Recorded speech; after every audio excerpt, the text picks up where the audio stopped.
pag-ibig na yun. Diba? So, yung feelings, pwedeng magbago. Diba? Ganyan din.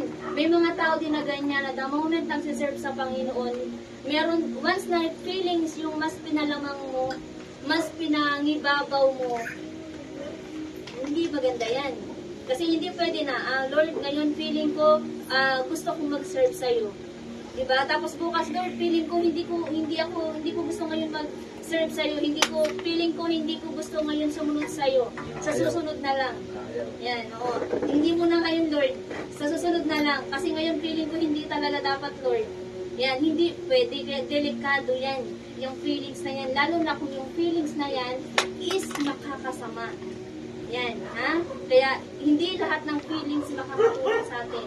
Hindi lahat ng pakiramdam makakatulong sa atin. Okay, sana good yan, good feelings yan. Yan, makakatulong yan sa atin. Pero kung yung